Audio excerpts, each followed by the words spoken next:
Unwise way to call people is we talk about divisions. We talk about this group versus that group. This sheikh versus that sheikh. You know, this school of thought versus that school of thought. You said this, but that sheikh said that. You want to have a battle? You know? And then there are people who say they talk about Islam, but the only thing they talk about is how wrong the other guy is. They will have YouTube channels, Facebook pages, blogs. These people put a lot of effort into studying the mistakes of someone else. Get a life, dude. But anyway, that's what they do. They study, and they say, in this video, in minute number 87, dude, you listened for 87 minutes to wait for a mistake? That's amazing. I am impressed with the level of attention span you have.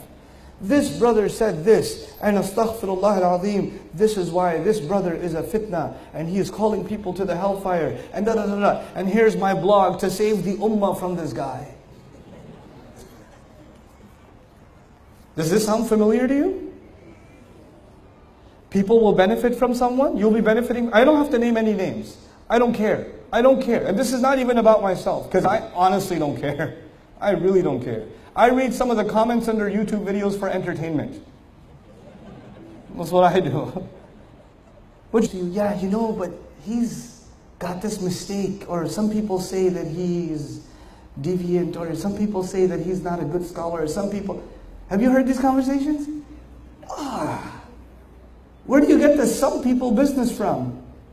As we have this not the sunnah of Rasulullah sallallahu alaihi wasallam. There's the sunnah of the Muslim community now. Anybody who will benefit people, you have to find something wrong with them. And let me guarantee you, I or anybody else who ever grabs a mic, there is something wrong with us because we're human beings. So if you're going to look for a mistake, I will guarantee you, you will find it. Guaranteed, you will find mistakes because we're human beings. And if yours, he made a mistake. Well, yeah, he's a human being.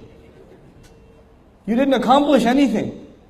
But you know what? We call this Amr bil Ma'ruf and Nahi anil Munkar. What is wrong with you? This is not Amr bil anything.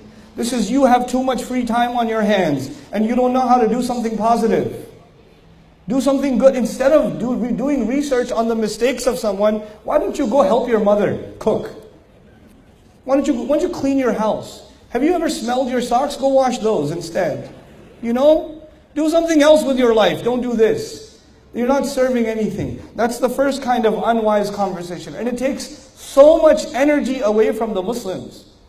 So much of their energy is just spent on this rad of this one versus that one and that one versus this one. Come on, you know.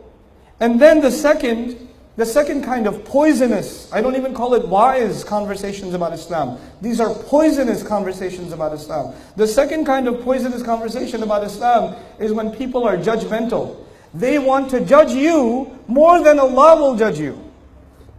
They let people know they're going to go burn in hellfire or this is haram, and you don't even know the discussion of the fuqaha. You know nothing. But you think it's haram, so you want to put your fatwa on the world. What qualifications do you have, homeboy? Where did you get this from?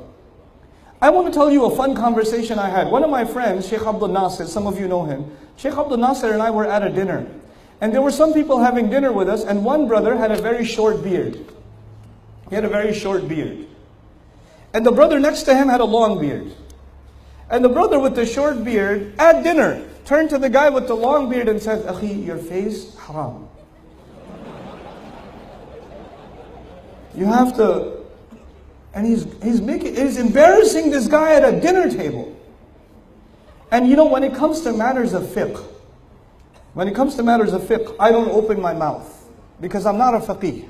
I'm not even a scholar. But Sheikh Abdul Nasir is actually a faqih. And he's sitting there listening to this guy. By the way, both of them are like 20 years old. Akhi, this is haram. In the hadith it says you have to grow your beard, etc. etc.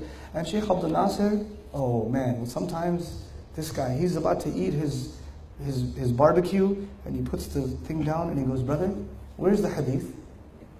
And he goes, I think it's in Bukhari. I was like, yeah, which bab? Who's the rawi?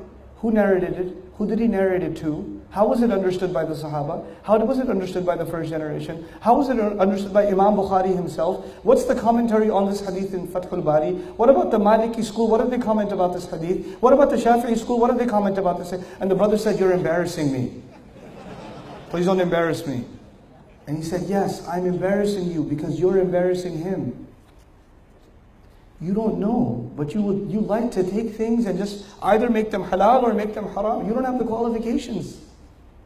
There is a lot of conversation that goes into, before you say Allah forbade something, you have to be very careful. There's not a small thing.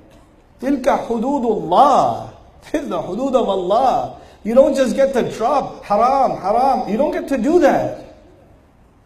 And you don't get to decide who's going to burn in hellfire and who's guided and who's misguided. The ayah that I'm reading to you today, towards the end, when we get to the end of the ayah, إِنَّ رَبَّكَ هُوَ أَعْلَمُ بِمَنْ ضَلَّ عَنْ سَبِيلِهِ.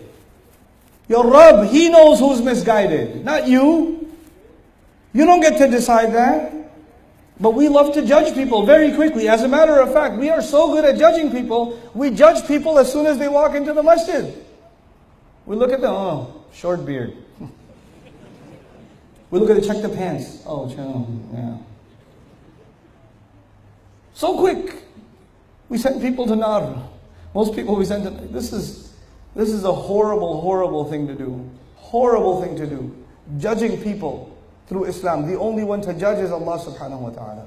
Our job is not to judge. Our position is not to judge. Then